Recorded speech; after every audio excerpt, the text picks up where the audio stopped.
Let's go!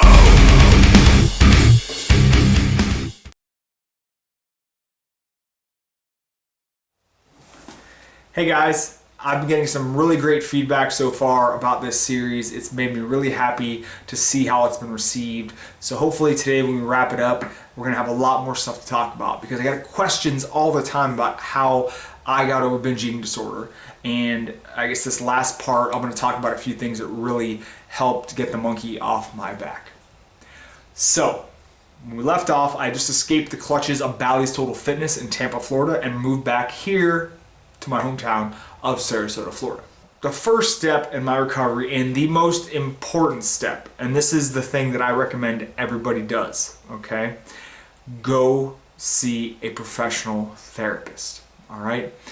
Even though I was far from out of the woods, going to see a therapist, big shout out to Dr. Trusty up there in Tampa, Florida. I hope you're still practicing live and well because you saved my life.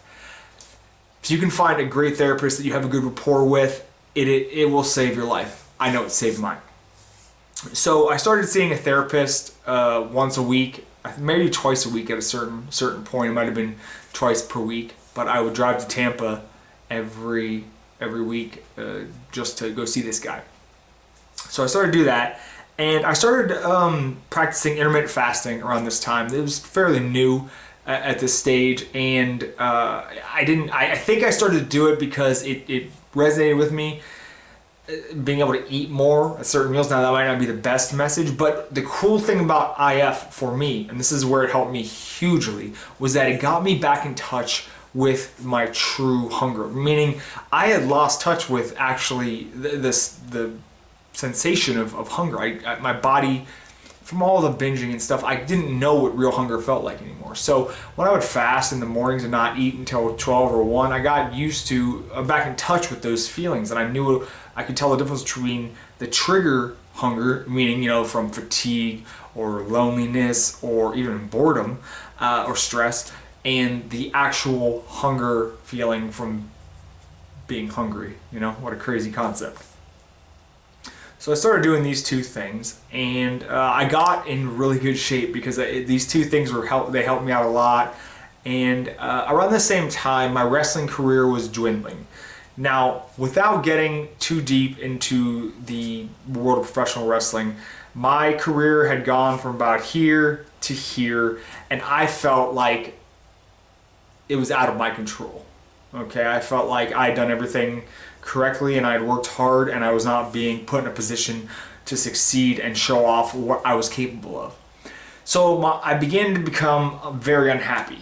Now, I took it upon myself to find wrestling had been my main focus for 7 years at that point, and I had this singular focus, and I just wanted to be so good at it and be the best at it, and now I was losing it. So I found something else to focus on.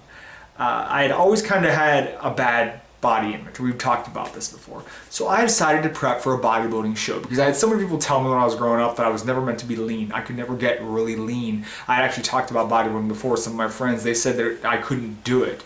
And you don't want to tell me that I can't do something because as cliche as it sounds, I'm going to prove you wrong. So I hired my good friend Lane Norton to be my bodybuilding coach. This is actually how we met. And Lane was an awesome bodybuilding coach. I dieted my ass off, okay? My metabolism is not good at all, but I sacrificed and I did so much cardio and I did all this stuff, and I got down to 171 pounds and I was shredded. I don't have the best muscle bellies. I don't have the best proportions or symmetry, far from it. I have a terrible body for bodybuilding. Let's just break it down. That's the simple truth. But you can't take away from me the fact that I got lean. Stage lean. Like, not embarrassed to be up there lean. Like, goddamn, that dude has veins in his glutes lean. His glutes were kind of small, but they were shredded. I was very proud of that because that was my main goal, was to just get stage lean. Now, the problem with going into a bodybuilding prep, half-cocked, so to speak, is that once you get out of that bodybuilding prep, once you don't have that show looming anymore, that pressure is to hit your macros, to do your cardio, to not cheat on your diet, the wheels come off. Now, I'm going to see a therapist for a short time. And for some reason, I just thought it would make me happy. I thought being shredded would cure all my woes, and I'd be able to easily reverse diet, and then I'd be a healthier, leaner dude at the end of it.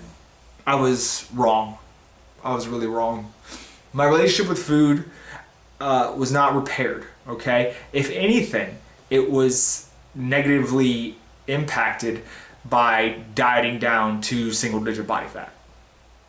Counting macros meticulously and sticking to a diet for 22 weeks does not mean you're over binge eating or mean that you're over with a disordered relationship with food. It actually may compound your issues, and I think that's what happened to me.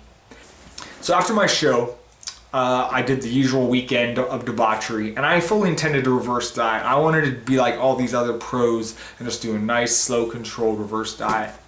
And for about 6 days, I did good. And then the first weekend, I went out with my parents to dinner, I believe. And because here we go, this is the weird black or white thing. Because I couldn't, so I went over my macros, okay? I planned to kind of fit the dinner into my macros, and I went over, I couldn't control myself, because I don't know if you guys have ever prepped.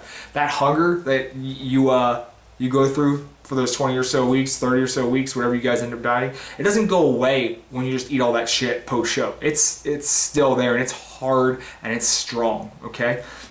I went over my macros, and instead of just shrugging it off and keeping it moving, the wheels came off. Now, I use this analogy all the time with people I talk to about binge eating.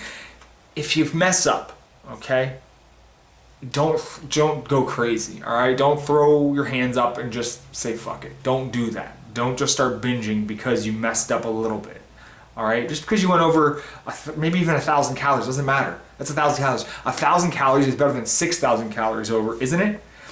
It is akin, this black or white thinking is akin to getting a flat tire. And instead of getting out and changing your tire, you get out, stab the other 3 tires with a knife, and set your car on fire, and then push it off a cliff.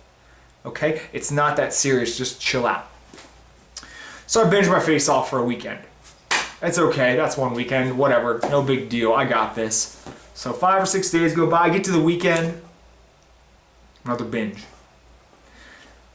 I beat myself up.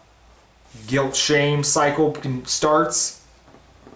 I drop my macro. I talked to Lane. We dropped my macros a little bit on the reverse. And long story short, this cycle continues for 6 weeks. I go from 171 to 203 pounds. So at the end of these 6 weeks, I ended up skinny fat, basically. I had less lean body mass than when I started prep, and I was fatter than when I started prep. I undid 22 weeks of work in 6 weeks. Just like that. It wasn't even 6 weeks, it was, 12, 14 days. And then, I really, I was in a pretty dark place at that point. And my therapist helped out a lot at this point. I wasn't just gonna quit going to therapy because I fucked up and because the wheels came off. It wasn't, wasn't the end of the world to me.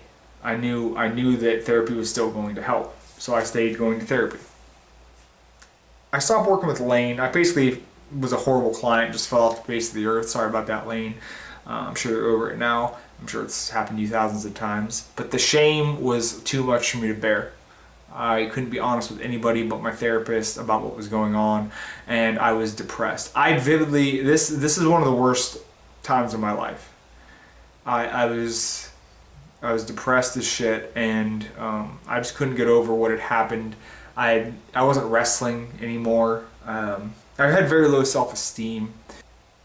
I remember we went on a New Year's trip to Park City, Utah, which is a beautiful, beautiful, amazing city and super fun. But instead of having fun, I wallowed in self-pity the whole time and tried to count my macros, and I wasted the trip, basically. I get a job, again, working sales at a gym, UFit this time. And this was a mistake too, because I was already not confident in my body, and I didn't have, I had a bad body image still, and the last thing you want to do is sell personal training when you feel fat. I started working this job, and it's very stressful. The hours are brutal, just like Bally's. The pressure is real, like any sales job. But something great happens around this time. I meet my now wife, Kelsey, on Match.com, by the way. The funny part about this is most people think this is where I got happy, magically happy, and just magically beat binge eating disorder. Well, that's not the case. Not the case by a long shot. So Kelsey was losing weight at this time, and I was gaining weight because guess what? This job was stressing me out so bad, I had fallen back into bad habits. And I actually stopped seeing my therapist around this time just because I couldn't travel to Tampa with these hours. And I just was not managing stress well, and I was having a very hard time. So, I remember Kelsey and I would hang out, and I would, take her home or whatever, and I would come back to my house and just start eating whatever was around. It was another really bad time. One night I sat down with Kelsey and we talked about it, and she told me that I needed to do what I needed to do, and so I quit that job as well. I had to preserve myself. And this was basically the last battle I ever had with binge eating disorder. I know it's kind of anticlimactic, but I think it was like my brain was saying enough is enough. And furthermore, I had found somebody who loved me unconditionally and saw me as somebody, no matter how I looked, she saw me for all the good in me, I guess. And it made me feel so confident in myself, and it made me feel more worthy. And I think, I'm not saying that a relationship is what you guys need to get over binge eating, but I'm telling you, this was one of the things that helped me. I also started reading a few books, and I'm going to link you guys to a huge book that helped me a ton, and it's by Bill Cashell, and I recommend this book to almost everybody. So there's the happy ending. Since then, my weight has gone up and down for various reasons, but not because of binge eating disorder. Every time my weight fluctuates is because it is a conscious decision by me to manipulate my body weight or body composition. It's not motivated by emotion. It's not motivated by stress or loneliness or sadness or any of those things before. It is a decision I make. Mindfully, I decide to eat more. Mindfully, I decide to eat less. Simple as that. And mindfulness is really one of the key things you guys need to practice when it comes to this. When you start feeling you're about to fall off that ledge into a binge, pull yourself out of the moment. Breathe. Look at it from the outside. Why are you doing this? Ask yourself this. Will eating what you're about to eat make you feel better? Will it make these feelings you have go away? Will it make the loneliness or the sadness or the frustration or the fear or any of these things go away? The answer to that is no. Binging provides a temporary relief, much like most addictions, that really it's worse once you're done binging than it was before. Because what happens is you got all these horrible feelings, horrible situations you're going through, you binge, and now you feel terrible physically as well as mentally or emotionally. I know some of you might be disappointed. You probably wanted some big secret that I was going to drop on you that would help you. It's not that simple. We all have our own battles, and we all have our own solutions to these problems that we face, okay? You're going to have to figure it out for yourself, but that doesn't mean you can't have people help you. Beating any eating disorder is not an overnight thing. It's not going to be simple. There might not be one magic bullet for you. It might take a long time, and you might have a lot of trial and error, but you can beat it. I promise you.